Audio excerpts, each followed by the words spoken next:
What's going on, everybody? Welcome back to Cabbage Radio Hub. I'm your host, Cabbage, and joining me today is my co-host, the other hero. Good evening, everyone.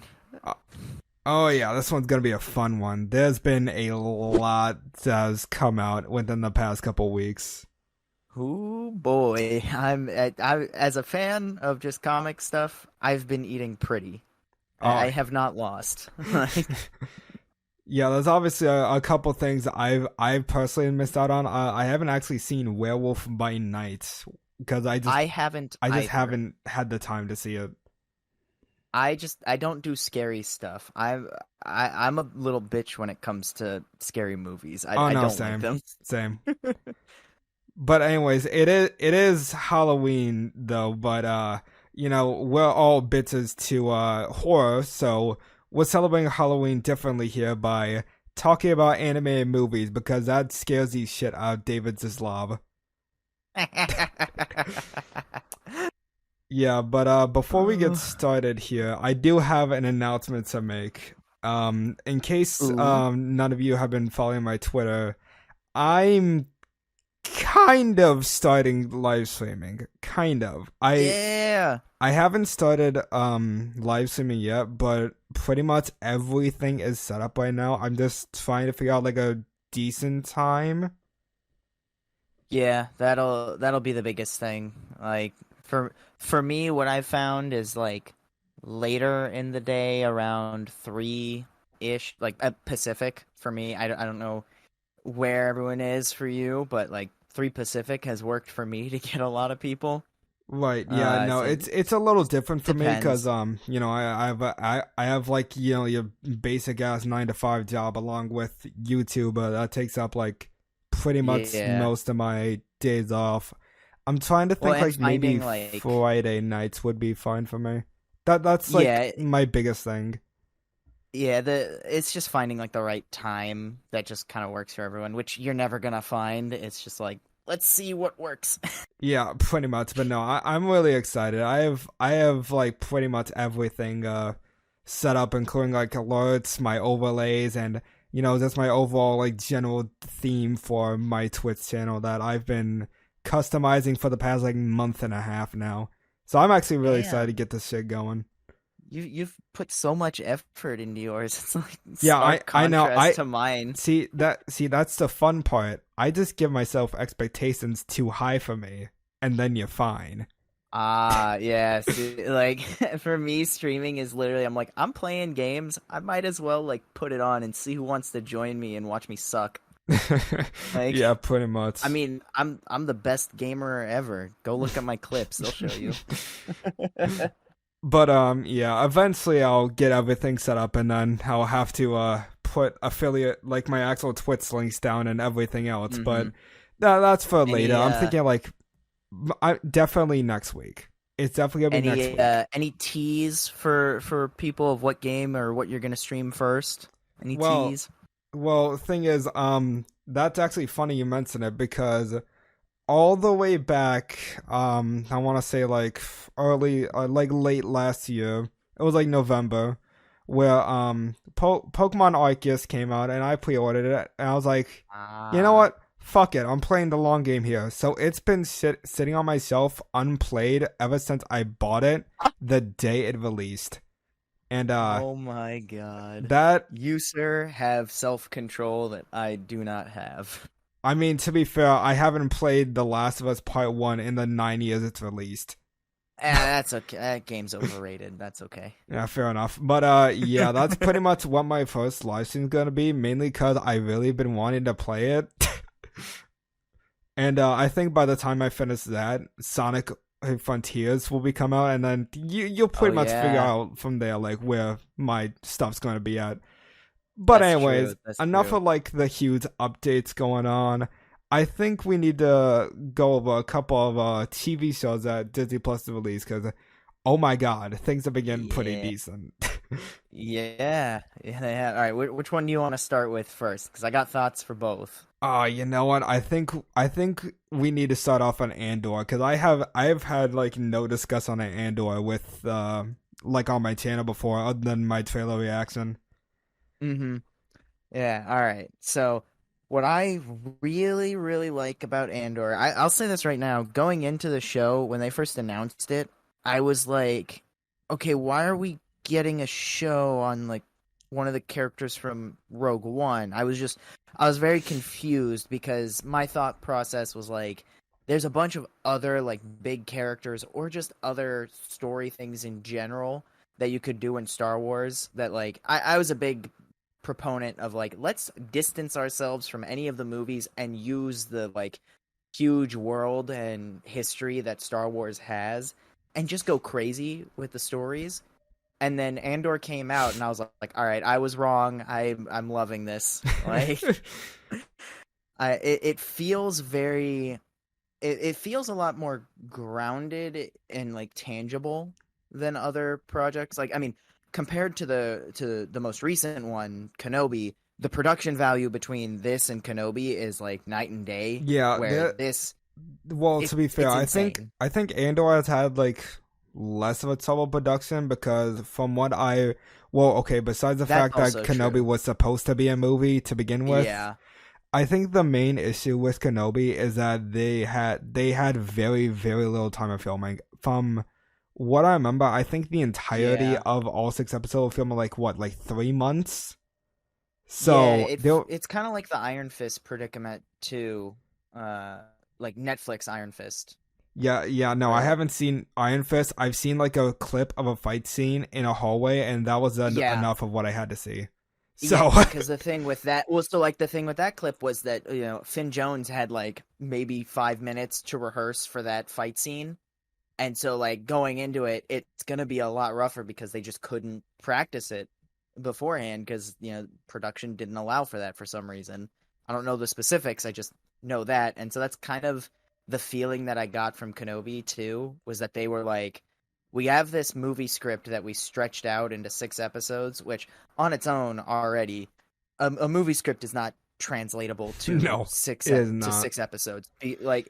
I've been going over this so much recently, but like a movie script, the 4 things you need to have from like, or at least the 4 things that are common that will help you get through writing a movie script is you want to know your ending first, where you begin second.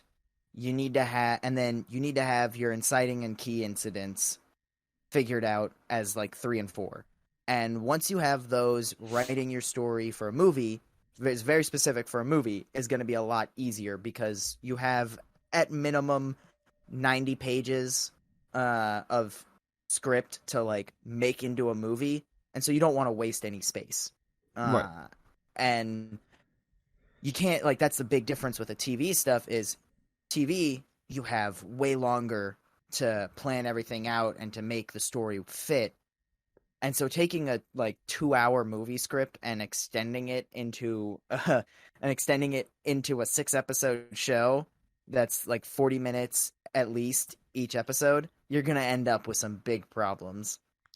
Yeah, and like that's kind of like the weird thing is that like people will like trash on something like The Flash, which has always been a shit show from the start after like 4 years of like production. Season 1 was okay. I like the movie.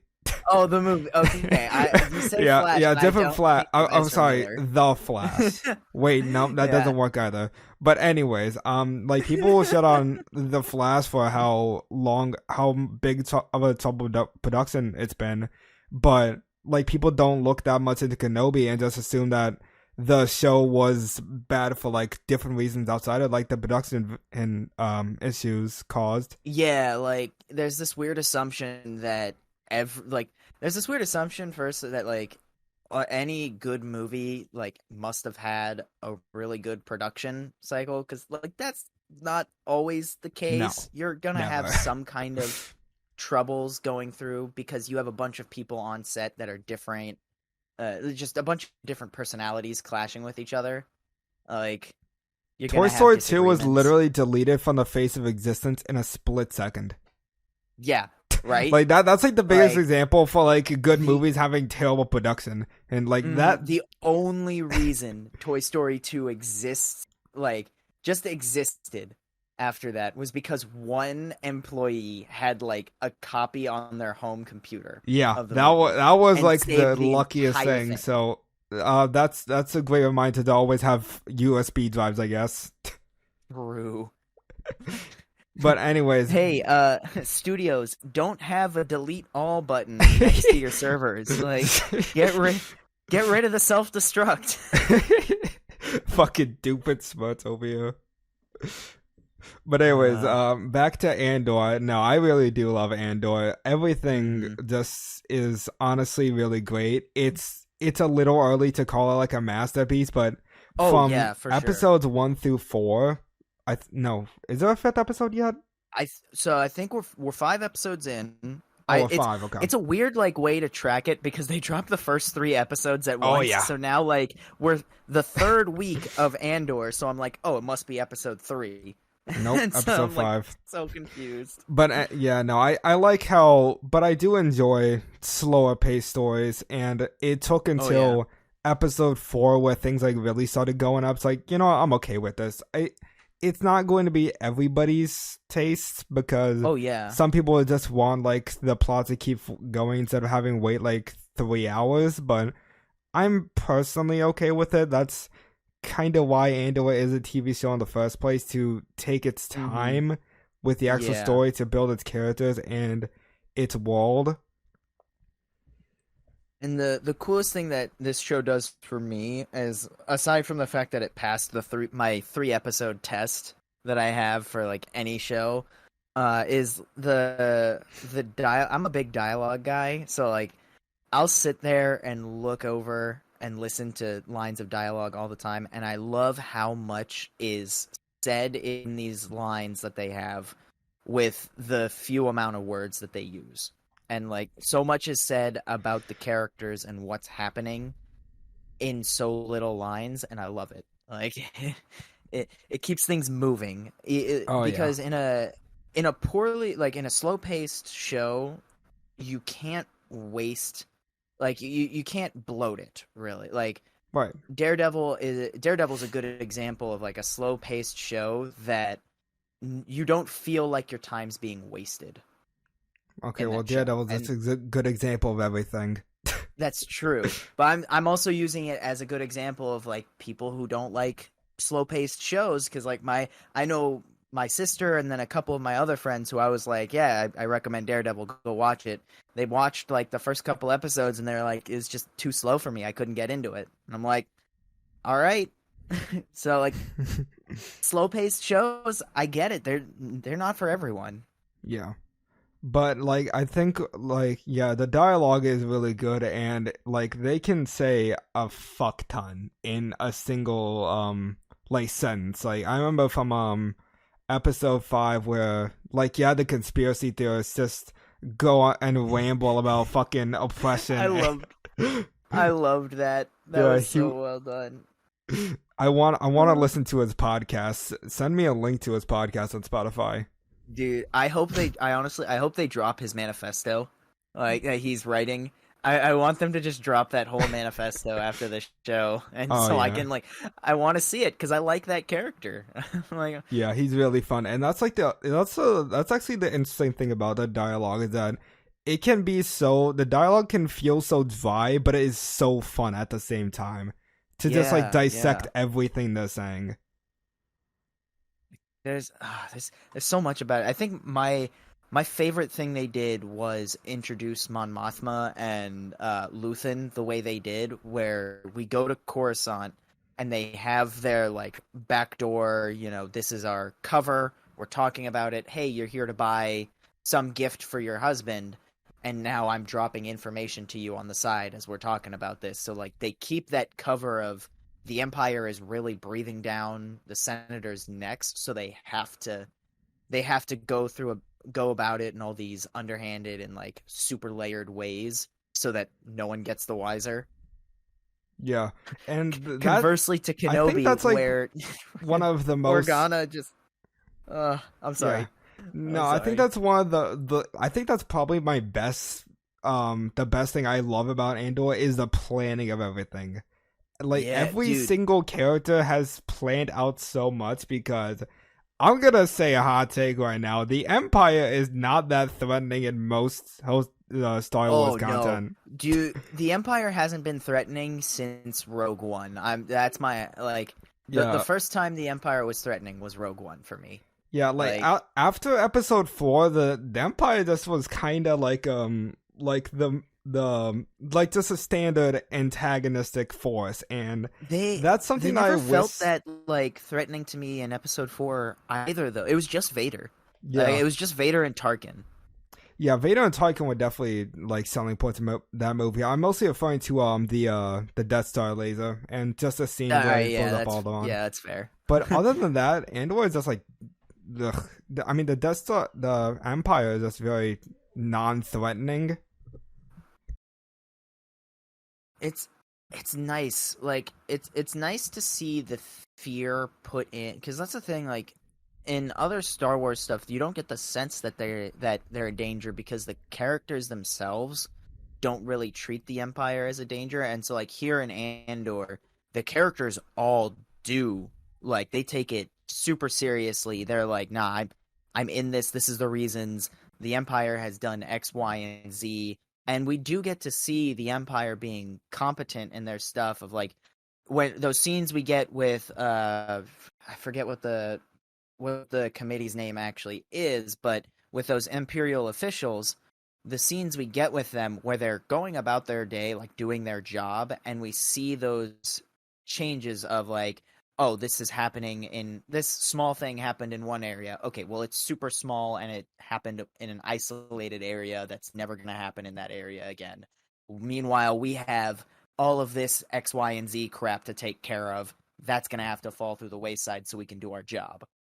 And I like that because it doesn't make them seem incompetent. It makes them feel like they're doing a job. And there's just so much because it's a huge ass galaxy. Yeah, the Empire, actually feels like they're taking over the entire fucking galaxy. Which, honestly, is not something I've seen since the Bad Batch Season 1, where they weren't necessarily threatening there, but they felt very influential. It actually felt like they were making a big difference in the galaxy. I'm going to say this right now. I think it's partially because the clones were there because, let's be real, the clones way better and way more threatening than the Empire. Oh, yeah. Yeah, that's me and my honestly homies love the clones. But the other thing that I like about this is they're doing the no one is stupid enough to try this plan, but it actually works here because the plan and the run that they have to do, the base that they're hitting is competently set up where it's a suicide run if you want to try this. And so because of that, the characters themselves have to plan around that, and they already know the risks. So they're the characters themselves are yeah, we're ready to die. We know this is a suicide run, but we do have a plan to survive. And it's a risky plan, and we know that, but we're doing it anyway. And I love that because it's the opposite of what Kenobi tried with no one's gonna attack Fortress Inquisitorius because it's where the Inquisitors are. I'm my guy, that's not how that works. That reminds me of all the way back in Clone Wars where they had a plan to sneak onto an Imperial ship to a ship, and Obi-Wan was like, so you're telling me that your plan is just fly there, hope they don't spot us, and sneak right through the front door? Yeah. That's literally the entire plan of invading the Inquisitor's castle. Yeah, and I'd have to go back to see it in Clone Wars because I think part of the reason why it works in Clone Wars is because it's Anakin giving the strategy. Well, yeah, obviously, Obi-Wan, but that's such a great out of context thing that can work so well for shitting on Kenobi.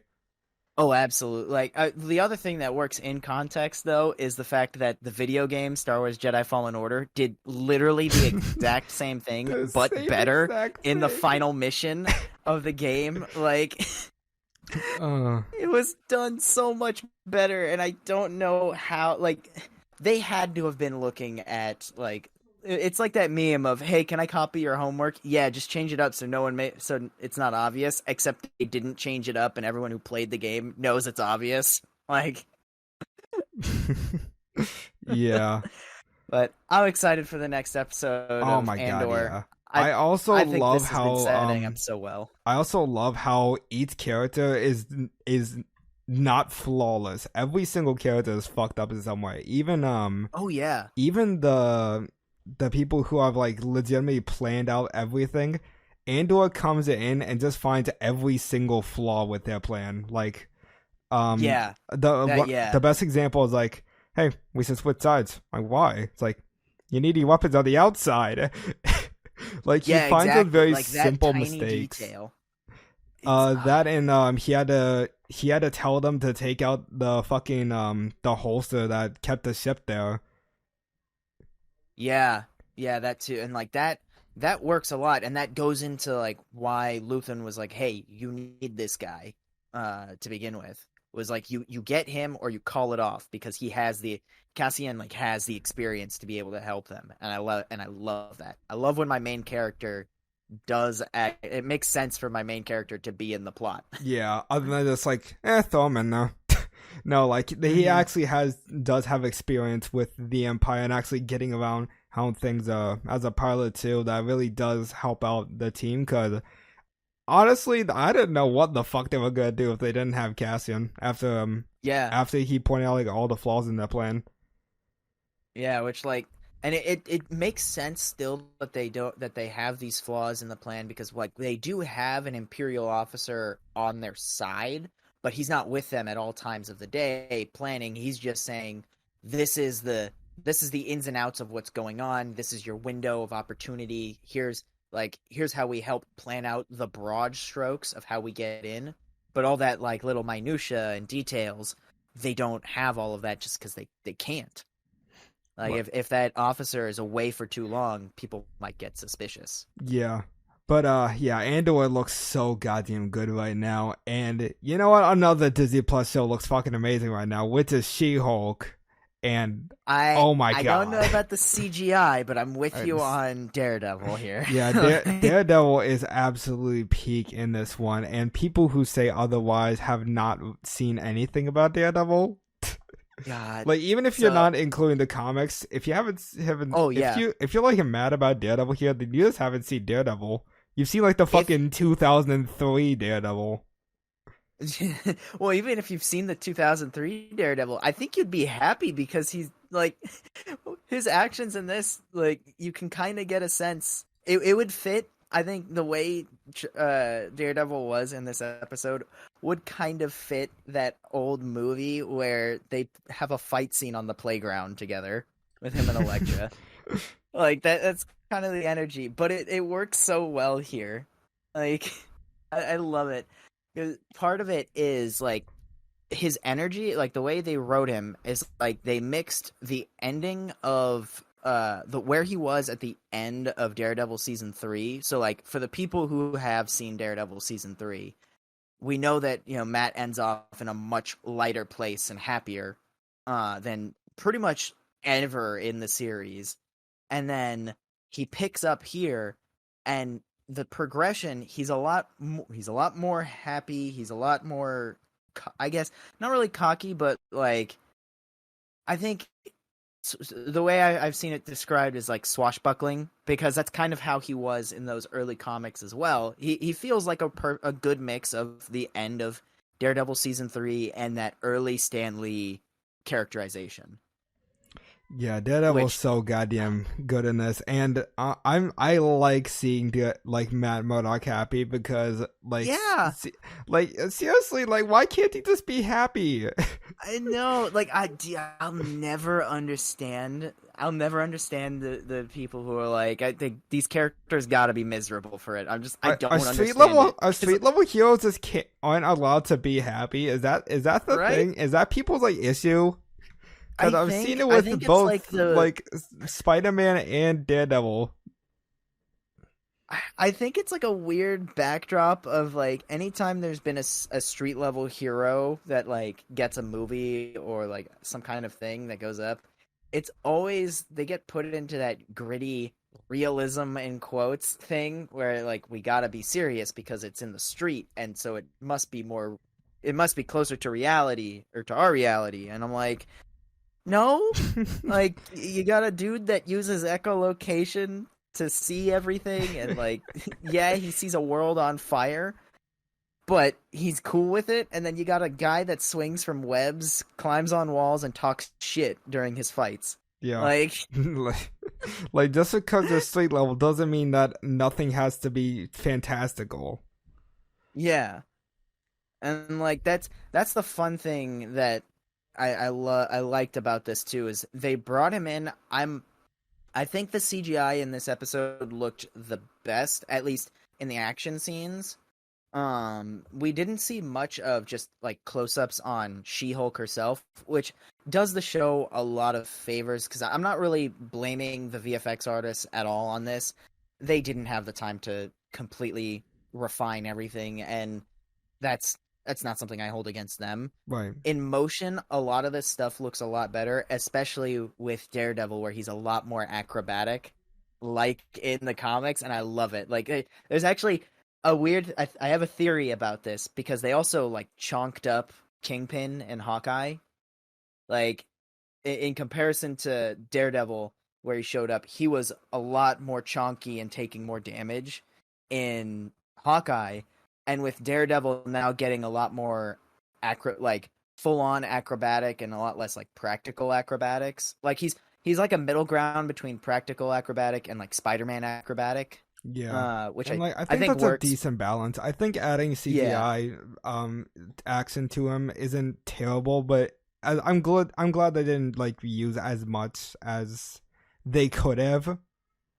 I think it was smartly used here because in scenes where he's interacting with She-Hulk, that made sense for him to be more CGI, and then like we get inside and he's interacting with the goons. Very distinct difference between henchmen and goons. As our lawyer Matt Murdock pointed out. And so when he's in those fight scenes, you could tell that it was a lot more practical stunt work, and I think that's the right balance. Is like when he's interacting with more of the superpowered characters, give him a bit more CGI to enhance his movements, and then like in the practical scenes where it's an enclosed environment and there's not much for him to move around off of, just be a stuntman. Yeah. And I think that worked very well. Yeah, and I think, like, other than Daredevil, I think the whole episode, like, entirely was easily the best. Like, just going outside of Daredevil, because She-Hulk, She-Hulk has been, like, kind of up and down in quality, especially when it comes to, like, Jen's character. And obviously the villain build-up, but the villain, like, the payoff for the end of the episode was actually really well done. I was like legitimately surprised that it was that good. I vibed with that payoff. And like I think it's a good payoff for what happened in the beginning. So like I don't know if we covered this actually back when we did the first episode of She-Hulk, but the first episode of She-Hulk wasn't written as an actual pilot episode. It was written as the second to last episode, as like the backstory. So I think either after this episode or maybe before this episode, I don't know because I'm not in the room. The first episode was supposed to happen, and we would have gotten all that backstory with Bruce. And I think that's partially why episode 2 felt stronger, was because it was written to be more of an introduction to what's happening in the show. And so that really hurt the show going back, but now you're getting the payoff of, her saying, I do control my anger a lot, I have to do it, and now you're seeing that tipping point that she has of like everything just built and built and built to where she got so frustrated that she just lost it. Yeah, because it has been like a slow escalation of frustrations. Yeah, and you know what, I can commend She-Hulk for this. Like that doxing felt so like such real fear, like such real terror to happen to really anyone. And I think that's what True. I actually really do like about She-Hulk is that like these are things that can kind of happen to anyone. Like you, like at any point, like there can be like that worst possible scenario where you get doxxed and a sex tape gets leaked online or some shit, and it feels Yeah. so. It feels it feels unique. Well, and so I'm gonna say something. I saw a meme about this. I'm like, man, thank God Mysterio didn't have access to any of the text messages that Peter and MJ sent to each other. Because man, imagine if he doxed both of his identity and their relationship. Oh dear afterwards. God! Jesus Christ! Yeah. I didn't see that. That one holy had me shit. dying. Like, But yeah, I'm excited for the final episode. I want to see how it all comes together, and then I can actually give like a good, hey, this is what I think She-Hulk is as a show. Yeah, like rating. I think that it got significantly better for me after that ending in episode 8 because it felt like everything just kind of came together there. Yeah, it did. Like it felt like the most cohesive of the episodes, and I'm not gonna lie, I think that's partially because if they had screwed up anything about Daredevil in this episode, the show as a whole would have gotten trashed. Oh yeah, like, no, definitely, 100%. Well, I mean, this show would not have technically it survived still that has episode. gotten trashed because people still, for some reason, believe that Daredevil is bad in this, which he's not. It's probably because it's because of the whole they smashed at the end of the episode, Yeah, it's because and of then Walk he of walks Shame. down the street. Like that was so funny, just him casually walking down, and the people who are like, oh, it's stupid identity thing for him to walk down the street in his Daredevil He's wearing costume. a mask. First off, yeah, he's wearing his mask. He's got no clothes. Would you rather him walk? I mean, some people would probably rather he walk out in Jen's clothes. I'm sure some people would love that. But there's that, because then he would have still had to carry his Daredevil suit out with him if that was the case. And then also, Daredevil is active in the day. Yeah, Like like why? he's not fucking Batman. Like and even Batman goes out during the day, at least in the comics. The movie's iffy. Yeah. Although Young Justice has done that. Oh my god. But like, yeah. Well, I fear for the day when he comes out during the daylight in his suit and everyone gets absolutely pissed because Daredevil doesn't operate in the daytime. I'm like, what the? So you don't want heroes to like come out and save people during the day or something? I don't know. No, like, they're a shift only superhero. True. They It's clock like in fucking. as soon as It's like fucking. as soon as it's 6 o'clock. Yeah, they 6, clock in. 6 a.m. nighttime. is like, oh well, okay, I guess I gotta clock out now. Bye, city. And like checking his watch, like Daredevil's on the street checking his watch, and he gets like a little hearing thing. He's like, oh, "Sorry, bro, I clocked out. My shift's over.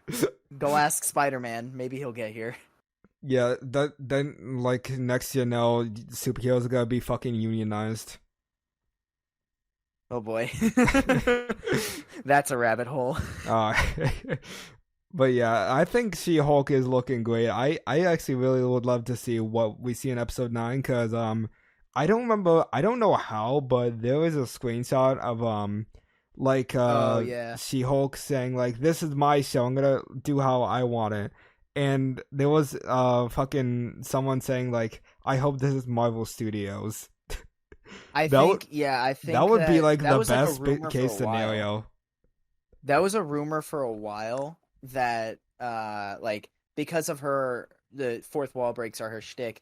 There was a rumor for a while that the finale would end with her going into Feige's office and like talking to him, which I wouldn't be against. I think that would be fun. It just depends on how they handle it. Because fourth wall breaks are perfectly fine. I think the peak of fourth wall breaks and like service of a narrative is Emperor's New Groove, where they like Yzma and Kronk show up at the end and they're like, "Wait a second, how did you get back here before us?" And they like Yzma has no answer for it. She asks Kronk, and Kronk pulls out a map and is like, "I don't know, you got me. It doesn't, by all accounts, it doesn't make sense." And then they just go, oh well, and they keep going. And I'm like, that's perfect. Like, that works so well. Yeah, Emperor's New Groove is just one of the funniest animated movies I've seen. That will like never change. Yeah, We can't say the word animation to David though, because then he'll lose his true, fucking mind. true. Which I think we need to talk about animation right now, because it's been getting a very terrible hand, and that's mostly due to Warner Brothers. The one that pissed me off the most was the cancellation of Young Justice. Young Justice got canceled? Okay, I shouldn't say canceled. All right, it feels like that because they haven't picked it up for a 5th season, and Greg confirmed that himself, that they haven't gotten picked up yet. For all intents and purposes right now, it's basically canceled. It's like a soft cancellation. Yeah, like they haven't said anything about it. I hope it's not the case because goddamn, I can't take another Greg Weisman superhero show getting canceled before he finishes.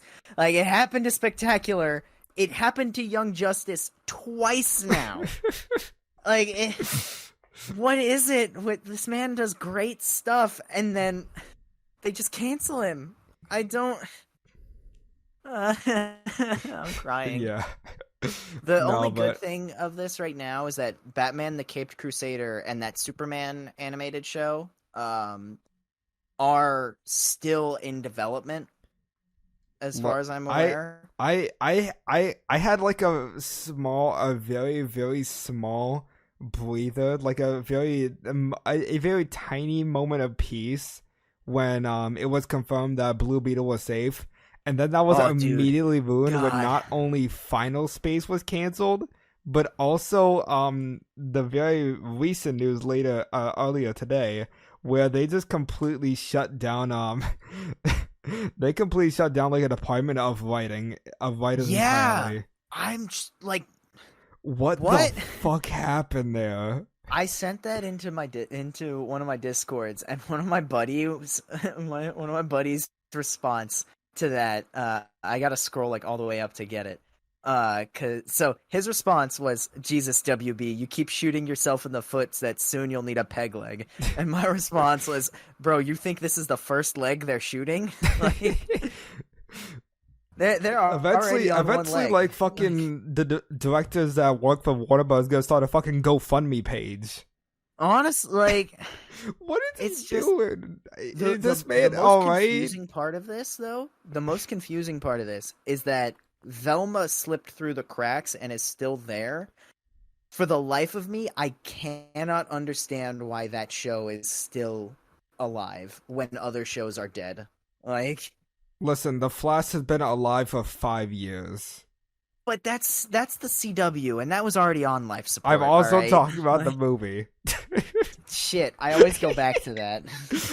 The thing with the Flash is that I think they just put so much into it that they're like, there's no net positive. There's no way we can get a tax write-off for this. Like, there's no way they can save it, honestly. Like, there's no way to save it or like hurt it in any way. The only way to save it is if it is the greatest thing ever put to cinema, and is like, it surpasses all the shit that Ezra Miller has done. They're putting their entire fucking company on a criminal movie, on a movie where the criminal is the main character, and a fucking Dwayne Johnson movie. Okay. So, all right. Speaking of Dwayne, all right, tinfoil hat time. All right, this is the theory. Get on your soapbox. This is a soapbox moment. This is my tinfoil hat moment. I think that the only the reason they're pushing Black Adam so hard, and that they brought back Henry Cavill as Superman, and like letting The Rock just do anything, is because they want to gather as much goodwill as possible beforehand. I think that's why the Justice Society of America is in this, and why their costumes are extremely comic accurate, why Dr. Fate looks like such a Chad, and why Hawkman has so much sauce, it's crazy. Why they're bringing Henry Cavill back to do a Superman versus Black Adam movie, because everyone wants to have Henry Cavill back, and I do agree with that sentiment of, I want to see Henry Cavill back. And also, like, Henry himself coming out and saying that he's not a fan of what Snyder did or of how Snyder wrote Superman. Already Chad move, because Snyder's Superman has issues. And so I think they're hardcore banking on that, and then they're going to be propping up whatever Matt Reeves does with the Batman as, like, these are our saving graces right now, that we're going to put out the Flash, and then we're going to put out, like, whatever other bangers we have lined up, whatever, like, Peacemaker season 2, that's safe because that's going to bring in goodwill. Right. The Harley Quinn show, however, I know the reception on that is, like, mixed from people to people, but generally it's loved. That one is sticking around, so they're gathering up as much tiny bits of goodwill as possible, so that when they put out the Flash movie, they can just be like, no, see, we got all this stuff. Don't worry about it. Like, it's just a misstep. Yeah, and I think that's why they finally decided to, like, reboot. And so I think my other tinfoil, put on another tinfoil hat. A tinfoil on top of tinfoil. Yes, extra tinfoil. Then you gotta make a fucking decahedron of tinfoils. Exactly. The 5G towers ain't touching you when you got 2 tinfoil hats on. But so I think they're gonna do the Flash movie that will reboot, because it came out recently too that whatever the actress, I forget her name, that's playing Supergirl in the Flash movie, is also going to be in whatever Henry Cavill's in next. So I think they're just going to reboot there, and then completely, like, Barry Allen's just going to disappear. Wally West is going to take center stage because everybody loves Wally. Like, he's the most loved legacy character of probably all time. And they're just going to drop in with the movies and be like, yeah, Wally's here. Who's Barry? What? Who? I don't know what you're talking about. Wally West. And now you can remove your tinfoil hats. That's my theory. We're fine there. Anyways, back to what I'm talking about, like, animation, because animation has not been good lately, and I think a lot of that is due to Warner Bros. Because they own a lot of animation of like big animated stuff. Do. And that's the main reason why, like, there hasn't been really anything going on with animation. I can't remember, like, the last, like, decent anime movie I've seen besides Super Pets, obviously, which is great. You should totally fucking see it. But but, like, outside of, like, Super Pets, there really hasn't been anything DC, like, outside of DC and Marvel animated movie that I've seen that's, like, actually I want to see.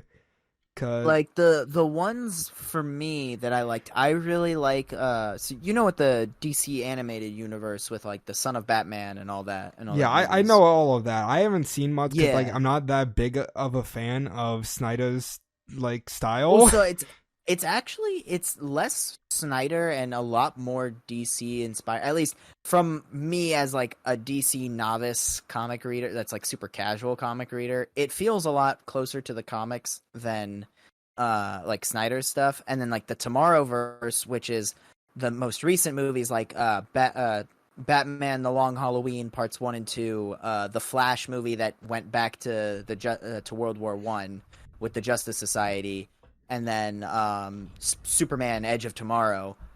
Those ones I really liked. I really liked the Batman The Long Halloween parts 1 and 2, and also Superman Edge of Tomorrow. I thought those were pretty good, and I like the animation style on them. But there's been like for every one of those, like, cool animated films we get there, we'll get an Injustice that comes out, an Injustice animated movie, and then, you know, Warner Brothers just tanking another animated show. Right, and I just really want to see more animated stuff, but, like, there's nothing being made. I don't understand it. Like, even Cartoon Network, like, there hasn't really been anything being released from Cartoon Networks that's actually new. Like, the only 2 animated shows right now, or at least technically 3 or 4. Yeah, actually 4, because we have they're both Marvel and DC side. It's the Batman, the Caped Crusader, that Superman animated one, and that's it for DC. Because they got rid of Young Justice right now, and I hate it. And then for Marvel, it's Spider-Man Freshman Year and X-Men 97. Yeah. I don't count What If. Just ignore What If. Oh, and I guess Marvel Zombies, actually. I'll count that one because that could be fun. Yeah, that would be a fun like TV show, but yeah, But yeah, like like animation really has been getting like a very shitty hand, and I'm really sad about it because I really like to see animated stuff, but like there really hasn't been much going on. I think like especially like 2D animated. Yeah. Like I think the like most recent 2D animation thing that's like actually been released was the Ninja Turtles movie, which I still have yet to see because oh, dude, I have like I love so much that stuff one. in my I have a lot of stuff to catch up on before I watch animated stuff. I'm looking forward to more animated stuff though, because if like nobody's been following my Twitter, I've been doing a episode ranking out every single episode of Teen Titans because I'm feeling homesick from animation because I've been like so jam packed with a lot of like live action comic book movies and TV shows along with like everything else outside of that, but like I want to see a good animated movie, and like there's nothing out right now. There's nothing new. I went back and watched all 3 How to Train Your Dragon movies this weekend. Oh yeah, I've seen like the first one a month ago, and holy shit, I remember why it's my favorite. They're good. They're good. And then like I've gone back right now. I've been rewatching Young Justice, which is why I talk about it so much. I've been rewatching it because it feels like the spiritual successor to Teen Titans as well.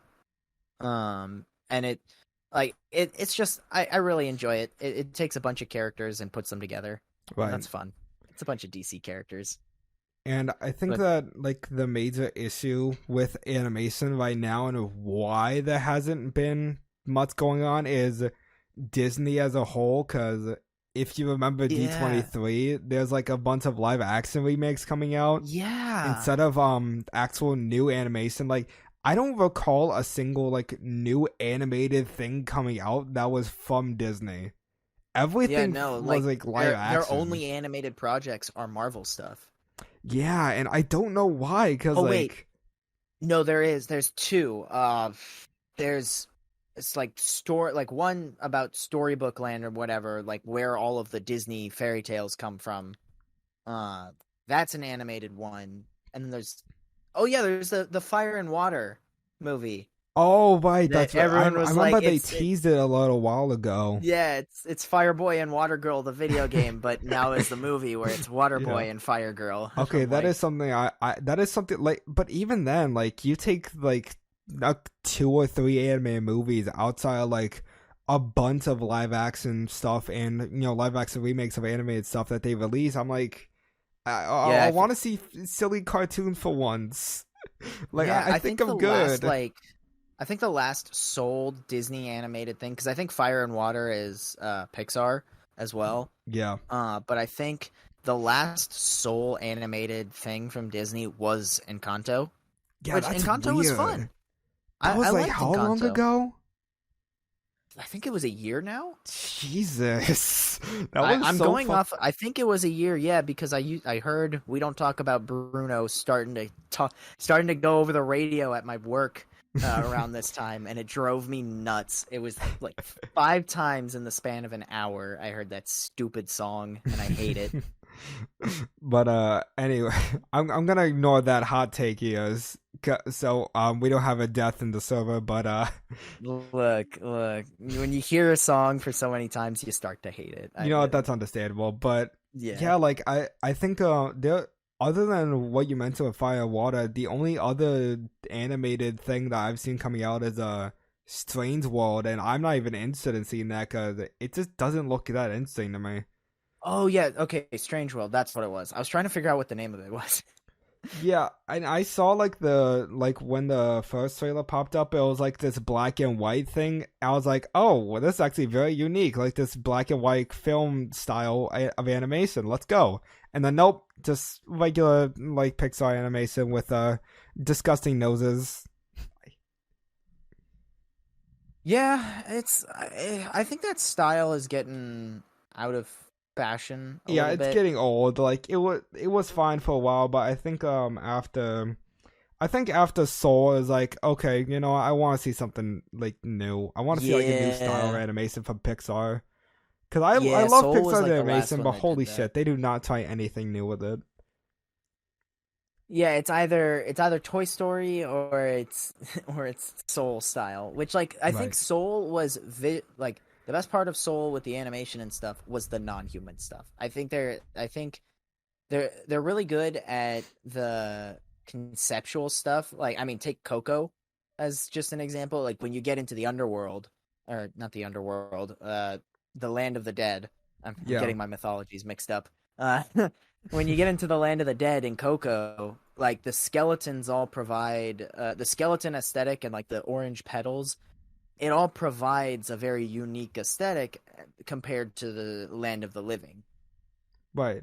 And I think they need to branch off from that too because they keep going for the same gimmick in each movie where it's, hey, this is the human world, and then here's this fantastical world that our main character goes to every time. Yeah, I do notice And like like a big trend with that, and I think the most recent examples of that was because Fire and Water doesn't look like there's gonna be like a human world, but other and than I that, hope the that's the only case. yeah, imagine this fucking turn to humans. They're gonna start as humans, man. Yeah. Like they get turned into primordial But elements. the other example that I've seen where it doesn't follow that same basis was Onward, which, granted, is not the greatest, but I do appreciate the level of animation, the very unique style of animation going on with it. It feels very different from like your normal Pixar stick, and that's mainly because there's no humans. Yeah, like humans are just it's weird. Like you could sometimes get really unique with the humans and how you go about it, but it's dependent on what style you're going for to begin with. Like it's a weird case with humans. I think Encanto was the one that like made it that it made me enjoy the human side a lot more because there was a lot of varied stuff between the humans. It wasn't just the everyone has the same like big nose Yeah. deal. I mean like Luisa herself, absolute Chad muscle woman. That was I loved that. I loved her because that was a unique body type that you don't really see like ever No, unless it's like She-Hulk. unless it's She-Hulk, yeah, but that's a different type of animation. Mm-hmm. Oh, I've just been That's so a I've been so like sick of live action stuff because I've seen like so much now. That I was like, yeah, I want a cute Yeah. cartoon now. Can I have that?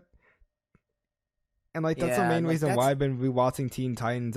Not just for content purposes, but also because I just want to see like how different and unique like new animations can come because like I want to see new who stuff for animation styles, and it feels like I've been seeing like the same three different styles, and that's it. I'm like, ugh, I want something yeah, new. like the cool thing like I've been on an animation binge like hardcore like animated show stuff recently where I watched Full Metal Alchemist Brotherhood and Cowboy Bebop again, and those are two of my favorite animated shows out there.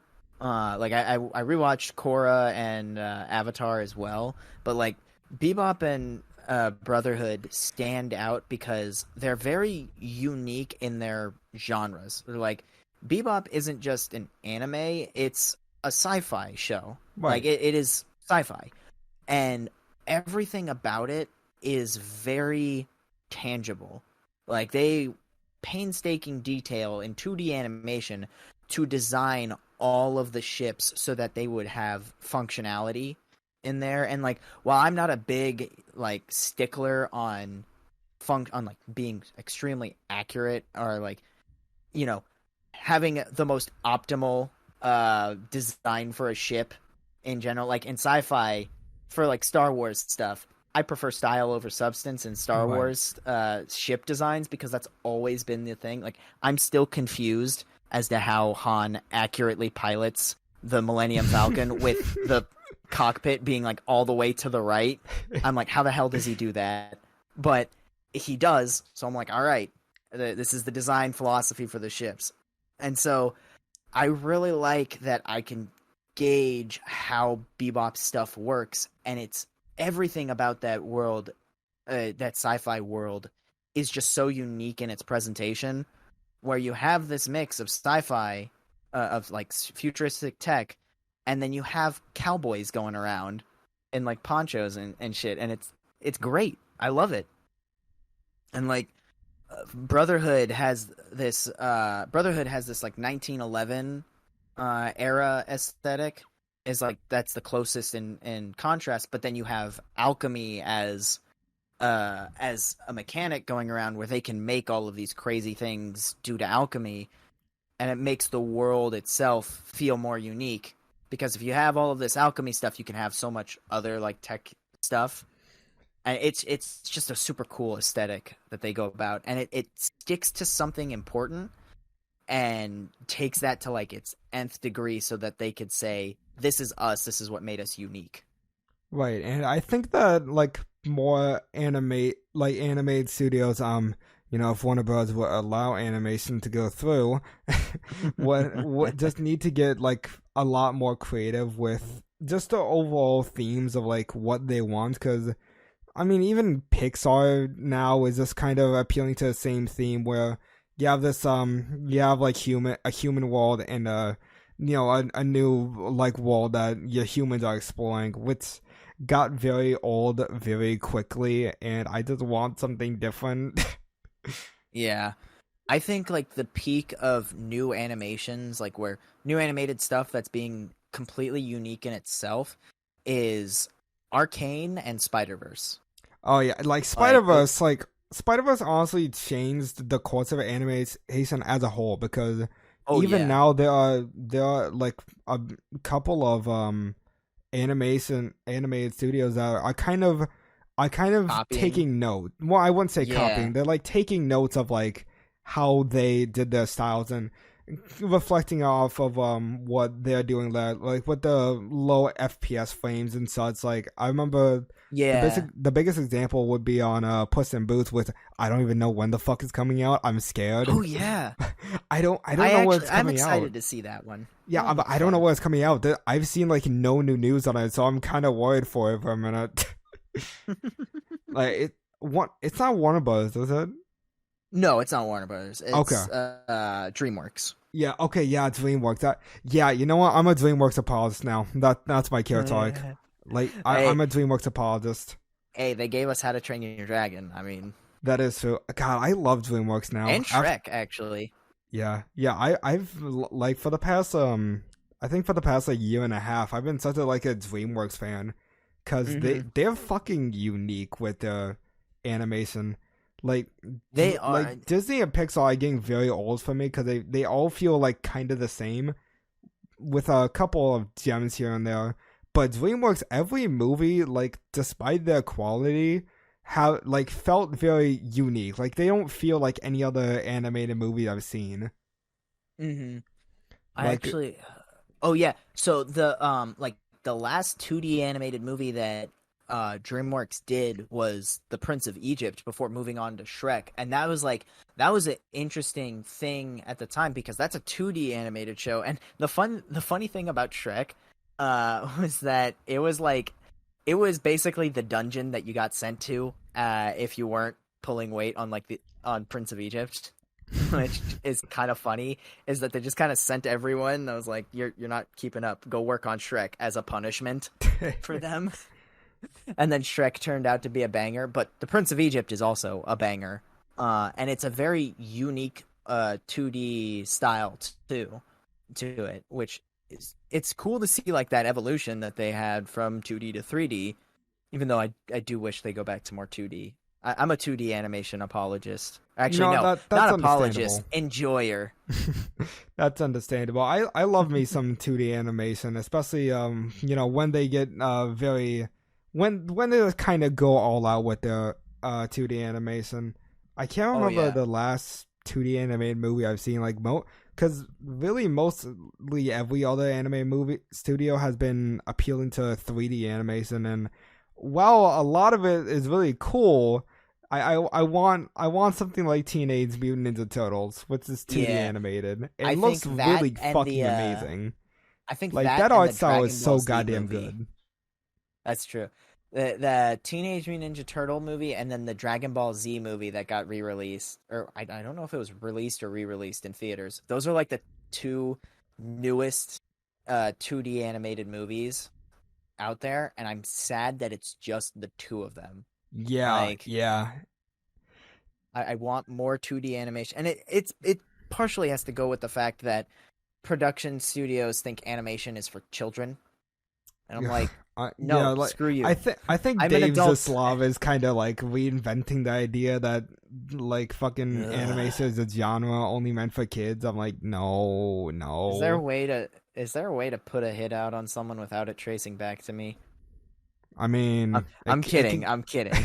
I was about to say like it can trace back to you right now. I'm kidding. FBI agent. I'm not serious. But yeah, I really don't like where animation is going. It's sad because you know I grew up with a lot of animated stuff, but Mm-hmm. like before like around around like the my MCU era is when I started looking toward the more live action stuff. But I grew up like with mostly animation, and And I like adult animated. There's a place for adult animated content, like Arcane, The Legend of Vox Machina, like Castlevania. Like, there's a market for this stuff, and it sucks that we don't get adult animation because you don't need to have blood and gut. Like, I mean, take Velma as an example. They're going so hardcore on the whole.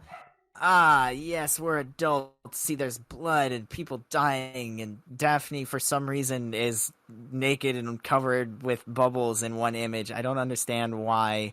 Uh, and so here we go. This is your adult animated show because that's what adults like, right? And I'm just like, no, I don't need that in every show I watch.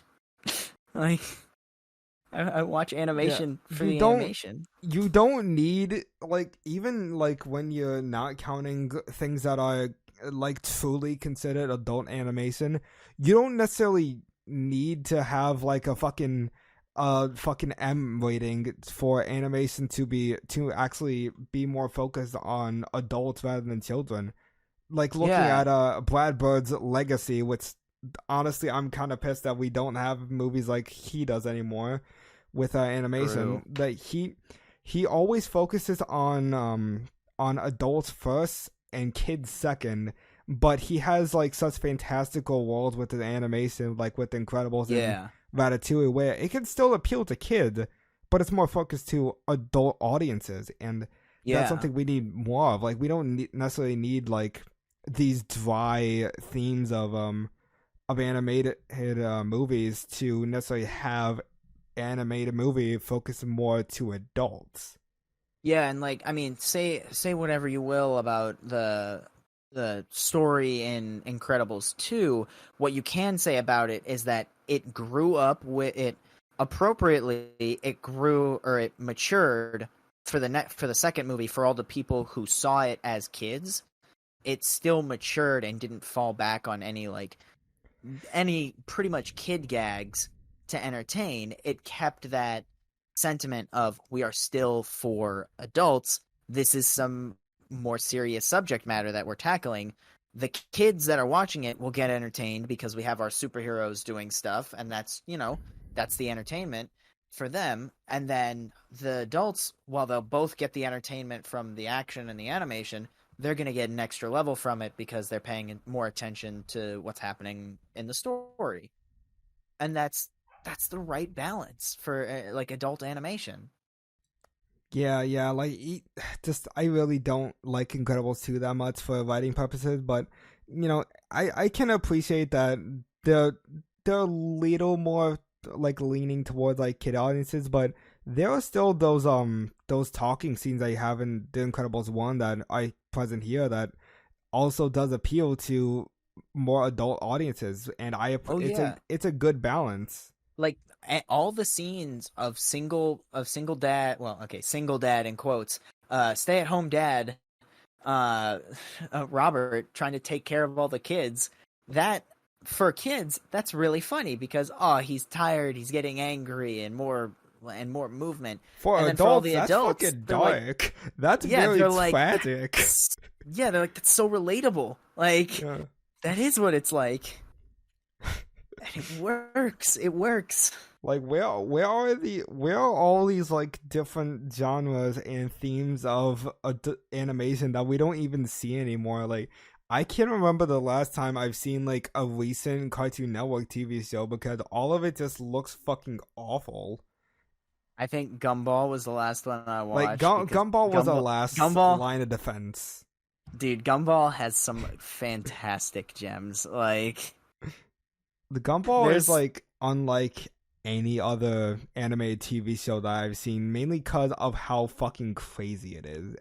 It knows how fucking wacky it is. It does not hold back on really anything. That's the good stuff. Like, and then, I mean, I still enjoy Family Guy from time to time now. Like, the earlier stuff I enjoy a lot more, but like the later stuff is getting kind of hit or miss. Like my favorite gag in any Family Guy episode is one of the chicken fight episodes where they just I believe it was confirmed where they didn't have an idea of what to do for the rest of the story.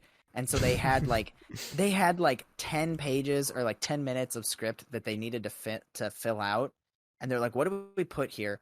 And so they just put a whole like 10-minute fight sequence between Peter and the giant chicken in the middle of the conversation. Like Peter's talking and then you just see him at the dinner table go, oh my god, the chicken's there, they fight, they have the whole fight, he gets battered, he comes back into the place, he comes back into the house, beaten, dying, tired, sits at the table and then continues the conversation as if nothing happened. And it's a fantastic gag. Yeah. Like, it's so good. My favorite chicken fight of all time was where they'd immediately stop fighting and have dinner with the family, and all of a sudden, because they were like wanted to pay for the check, that's how they continued the fight.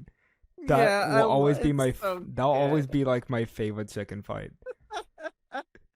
Like, it's that kind of stuff, especially in animation, where they just embrace the advantages of the medium and go all in on it. Like that's why people love Dragon Ball fights and like anime fights, because they take full advantage of animation and go ham. Yeah, because like they're not afraid to try. They're not afraid to like keep trying different things. And I honestly think that this is like one of my only soapbox moments. I think that David Zaslav is secretly like scaring off every other anime companies, because when you really think about it, the majority of what he's getting rid of is animated TV shows and movies. So I think like some anime companies are seeing that as like, well, shit, our CEOs can do that to us. So they're like really, really holding back on what he can release for animation. And that's like why there hasn't been like really anything like, they haven't like embraced the animation as a medium. They've been playing like too safe with everything, because they see Dave Zaslav as this fucking emperor of all like studios and thinking, holy shit, Emperor that can Palpatine be us. looking ass. Like he's literally Emperor Palpatine, where he can like influence every other animation CEO to do that same fucking thing. And it's like, well, we got to be careful with this. We got to play it safe here. So I feel like these studios are playing too safe with animation, because they don't want the same exact thing to happen to them, where I everything don't like that because it makes sense. It makes sense. Yeah, I'm like really thinking that Dave Zaslav is just slowly taking control of every single influence that these studios have. Okay, that's my soapbox moment. I loved it. You need to do more. I need to do more, but I'm not a conspiracy theorist like you. I have theories for days. I could go. But yeah, I just think that like I think Warner Bros. Is just the center of every terrible thing happening to animation. Like even outside of the products that they make, because it's so like it's scary for really any creator to see Yeah. how one man can just destroy somebody's career like that and Yeah, think, because it well, has fuck, I ripple can't do effects. this anymore. It has ripple effects because like when you see that, then you start to think, wait, maybe like maybe that can happen to me. Maybe that can happen to X studio that like we never thought it could happen before. And so like Yeah. it's weird. Yeah, and I think that's also another thing is that I remember talking to one of my buddies who's also very interested in the film industry, and he said that this like things like this happening, like what Dave is doing, like on the daily basis, has always been a thing that people can make the conscious choice of doing. But the problem is that nobody was ever fucking crazy to do it as frequent as what Dave is doing here. Yeah. I like 'Cause I after do feel hearing like earlier today, I don't even know like what he's doing. Like, what is he planning? it's he's got a coin. He's got a coin that he flips. It's the Harvey Dent coin where it's just one sided, and he's like, "All right, animation studio that's on the for today. Here we go." And it's just every time heads or tails, you get to survive. Oh darn! Heads again, who Like would have guessed that? Yeah, I don't even know what he's doing anymore. Like after I was thinking, like okay, he obviously has a very he's very hell bent on animation, right? But then after today, after hearing where he shut down a whole fucking production line, I'm like thinking like, what the fuck is he doing? Well, what's he got going on with there? Is it like a criminal mastermind plan? Is he working for both sides? Is he legitimately Emperor Palpatine in this? it's just confusing because like we just don't have a reference for it, No. and so like we don't. There's no rhyme or reason to it outside of well, this is oddly specific. Like you want to tell us something, Dave? Like You have something to share with the class? yeah. I'm So I'm like just like it's thinking it's all weird. gonna go down like this is like a very obscure reference, but I'm just like thinking of Bug's Life with Hopper, where Ah, his entire plan is to scare like animation studios off because he knows that all of them combined are too fucking strong for him. So he's just true. like having scare tactics just so that they can be in line, and then it's all gonna come full circle when they realize, wait a minute, we could just fucking take over the dude and just completely just run him over with dozens of creators all over the fucking world.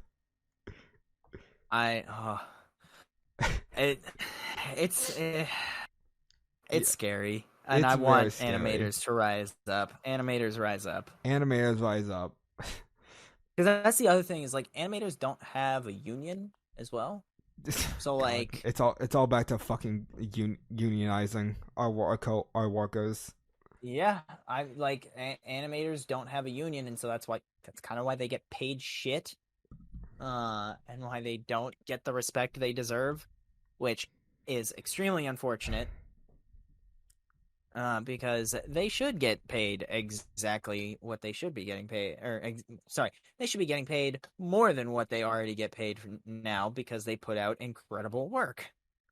Oh Like, yeah, definitely. Like even the most mediocre animation nowadays still looks really good from a technical standpoint, even if yeah, the art style is old to some people. here I'm gonna drop this because I do have to leave now. But Okay. I'm sorry. No, no, Uh, you're fine. I was pretty much wrapped up with all my thoughts I have for today, anyways. all right. So this is like our closing thoughts, I guess. This is where we got my take. Actors get paid way too much for this. Like celebrity actors get paid way too much for animated stuff. And I'm also going to say this right now.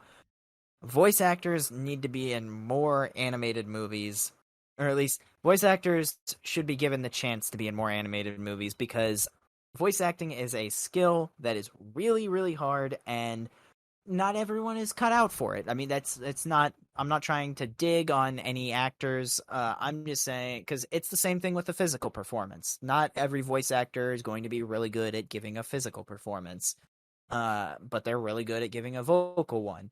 Sometimes there's both that are really good at it. Like Chris Pratt is pretty good. Chris Pratt has given great performances before as both, in both live action and voice acting. Jack Black is another one that has done incredible stuff.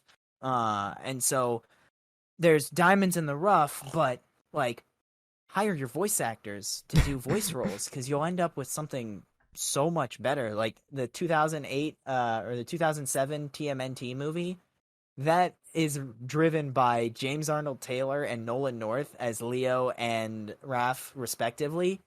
And their confrontation in that movie works so well because Nolan and James are going ham, and they're really good at what they do. Yeah. And so that's my hot takes. Pay celebrity actors less for their roles in animated movies, and get more voice actors in the limelight for animated movies. Get newer voice actors.